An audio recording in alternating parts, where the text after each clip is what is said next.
ही नहीं कि कभी संभल में जो मस्जिद बनी है वो किसी मंदिर तोड़ के बनाई गई, या जो दरगाह बनी है ख्वाजा मोइनुद्दीन चिश्ती की, जिनको हिंदुस्तान के लोग भगवान राम के बाद नंबर 2 पे गरीब नवाज कहते हैं। तुलसीदास ने भगवान राम को गरीब नवाज कहा है, और हिंदुस्तान के लोगों ने ख्वाजा मोइनुद्दीन चिश्ती को, जिसकी हिंदू मुसलमान सिख ईसाई सारे के सारे लोग बहुत बड़ा एहतराम, उनका सम्मान और श्रद्धा रखते हैं, उस शख्स के बारे में आपने शक पैदा किया और किसी के बारे में शक पैदा कर दो। और अगर आपने इस तरीके के कलेक्टरों को फैसला करने का दे दिया तो आप हिंदुस्तान की सारी मस्जिदों पे, सभी मस्जिदों की जमीन गैर कानूनी है, ये तमाशा क्या है।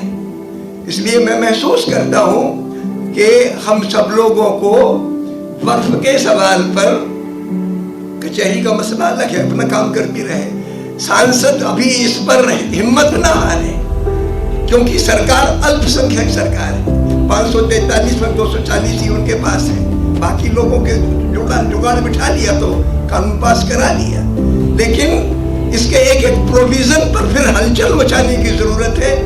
और वो लड़का जो कह रहा था भैया अभी बात को सुन गंभीर कही कि मुसलमान खड़े कैसे होंगे, वो तो जुबान खोल तो जीभ काट दी जाती है, करेंगे क्या।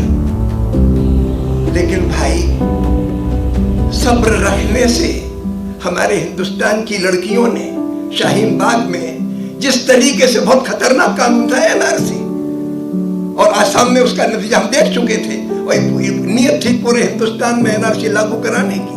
100 दिन का जो शाहीन बाग का आंदोलन चला, दिल्ली में 7-8 जगह चले, पूरे मुल्क में 200 जगह चले, उसका असर पड़ा कि देशव्यापी एनआरसी नहीं चल सका।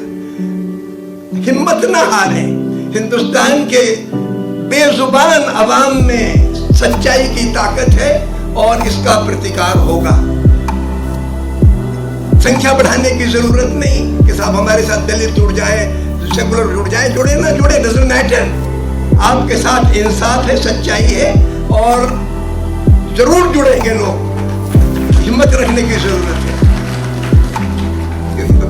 और खास बात मुझे कुछ नहीं कहनी, एक पर्चा मेरे पास है, जिन साथियों को चाहिए हो मैं बांट रहा हूँ आजकल वक्फ के सवाल पे, वो आपको दे दूंगा। बहुत बहुत शुक्रिया।